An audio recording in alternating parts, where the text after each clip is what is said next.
1. 위대한 삶은 선택의 기술입니다. 관찰자 시점으로 살아간다는 의미. 위대한 삶은 무엇으로 결정될까요? 눈에 보이는 성취일까요? 사회적 성공일까요? 혹은 타인의 인정일까요?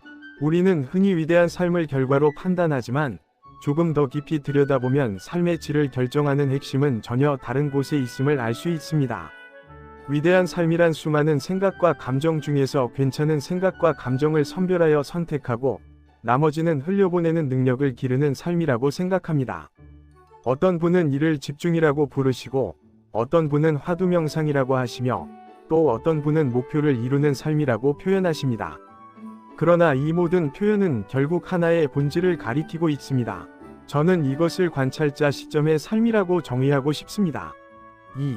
인간은 생각을 선택하지는 못하지만 반응은 선택하실 수 있습니다. 사람은 하루에도 수만 개의 생각을 합니다. 이 생각들 대부분은 의도적으로 만들어낸 것이 아니라 자동적으로 떠오르는 반응에 가깝습니다.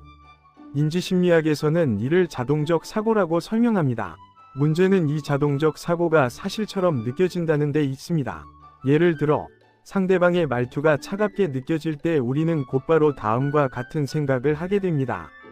나를 무시하는 것 같습니다. 내가 무언가 잘못한 것 같습니다. 앞으로 관계가 어려워질 것 같습니다. 이 생각들은 사실이 아니라 해석이지만 우리는 종종 이를 곧바로 진실로 받아들이고 감정적으로 반응하게 됩니다. 그 결과 불안해지거나 위축되고 때로는 공격적인 태도를 보이기도 합니다. 이때 삶은 생각에 의해 자동으로 움직이는 구조가 됩니다.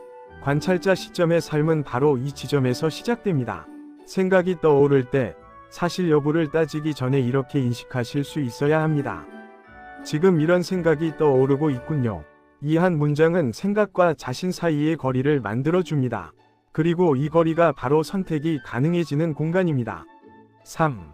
메타인지는 생각을 바라보는 능력입니다. 인지심리학에서는 자신의 생각을 인식하고 점검하는 능력을 메타인지라고 부릅니다.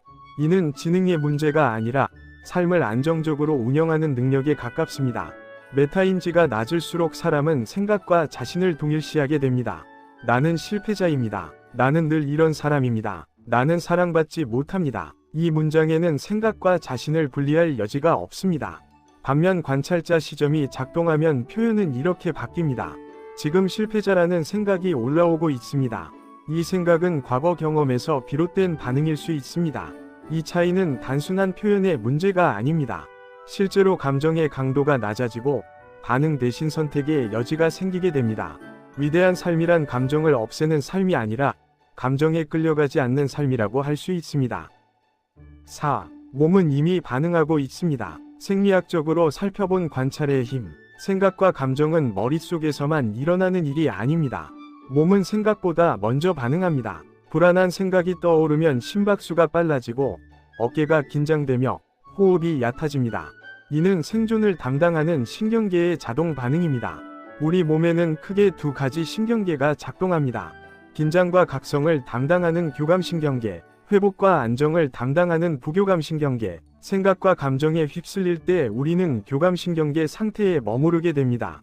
이 상태가 지속되면 스트레스 호르몬 분비가 늘어나고 몸은 쉬지 못한 채 긴장을 유지하게 됩니다. 관찰자 시점은 이 흐름을 전환시키는 역할을 합니다.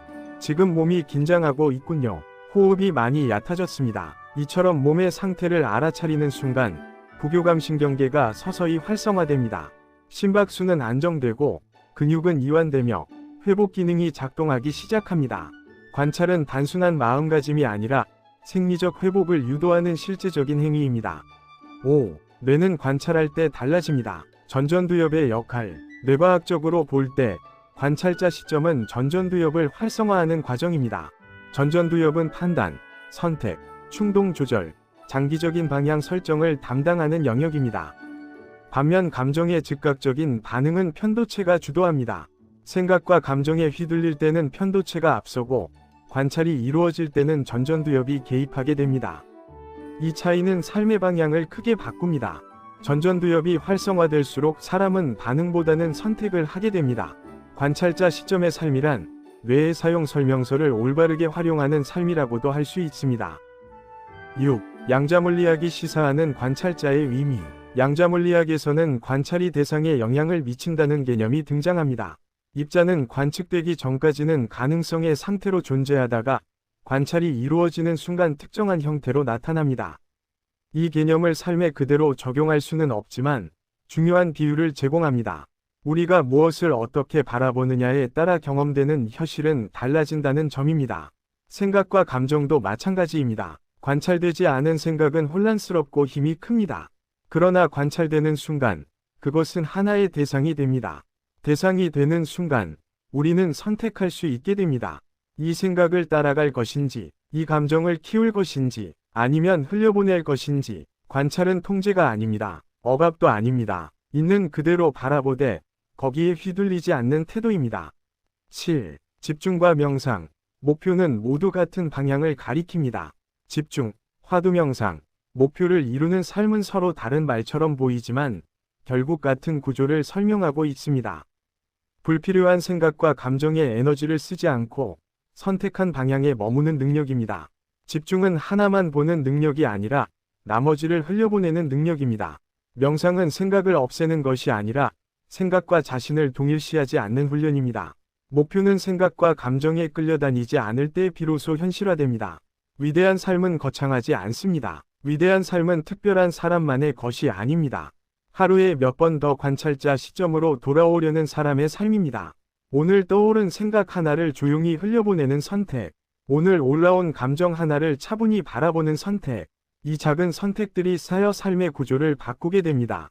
그래서 저는 이렇게 말씀드리고 싶습니다. 위대한 삶이란 수많은 생각과 감정 중에서 괜찮은 것을 선택하고 나머지는 흘려보낼 수 있는 관찰자의 삶입니다.